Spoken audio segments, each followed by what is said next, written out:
What is up, guys, and welcome back to Bullets to Breakdown.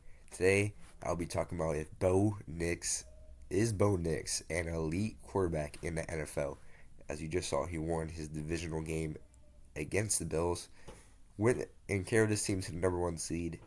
And let's just see. And first thing I want to talk about is his passing chart. His passing charts have been a real controversy throughout the season, as people have been pointing out that, as you can see here, a lot of his passes are behind or barely above the line of scrimmage. But in this game in particular, what I wanted to point out was his deep balls for touchdowns. Those weren't just deep balls to a wide open receiver. Those were absolute dimes. And Bo Nix threw it absolutely perfect.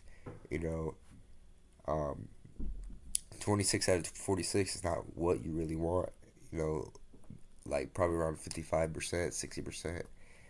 I mean, it's pretty good. 279 yards, 3 touchdowns, 1 interception. But it's just Bo Nix played an amazing game against the Bills. And when he mattered most, he mattered most. As you can see, he even broke his ankle for the team, went back out there on the knee down, and still hit the knee down. Bo Nix is just an amazing quarterback and an underrated one that I've come to realize as a Chargers fan.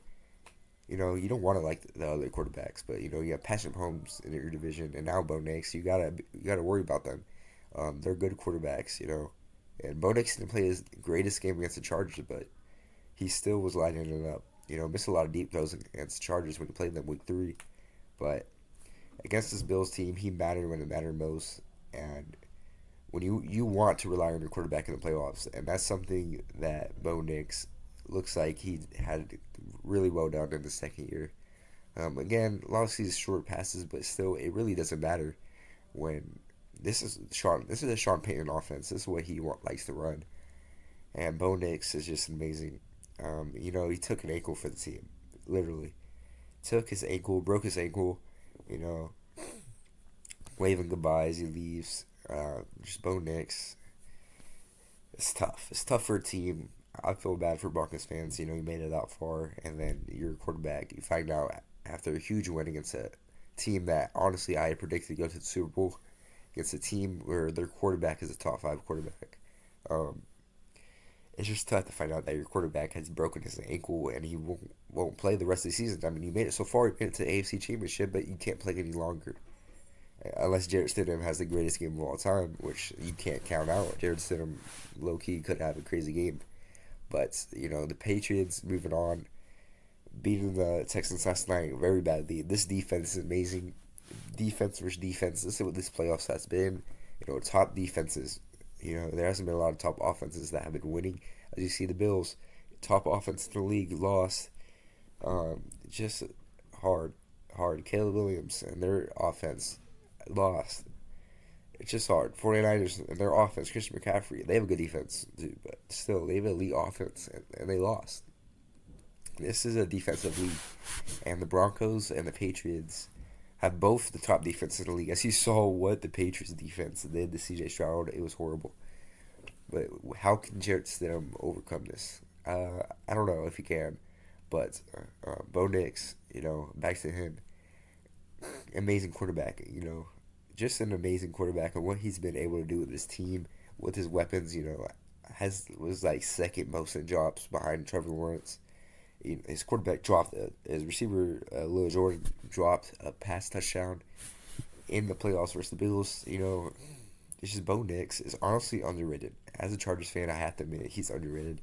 He makes some throws. His stats weren't all pretty this year. They weren't the best. But he still had 4,000 yards, like around 25 touchdowns, I think, like 11 interceptions. It's what you want your quarterback to be. He got the number one seed. Their strength of schedules, whatever. I don't care.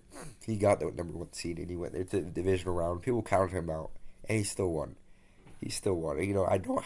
Voice crack. Sorry. I don't have the Broncos winning against the Patriots, obviously, because their quarterback is gone. But even if Bo Nix was in, I feel that the Patriots still win. Drake May's probably one of the best upcoming quarterbacks in the NFL. Patriots team might honestly go on a roll going forward. Mike Vrabel has completely turned them around. But just an amazing player Bo Nix is. And I was expecting the Broncos to build around Bo Nix more in the draft. They took Jahdae Barron.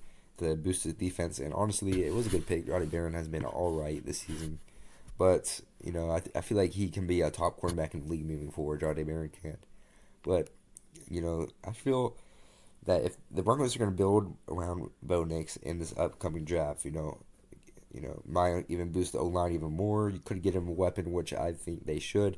You could target that in free agency as well. But Bo Nix, amazing quarterback, arguably a top 10 going into top 5 quarterback in the NFL. I don't really think so, but that's what he can be.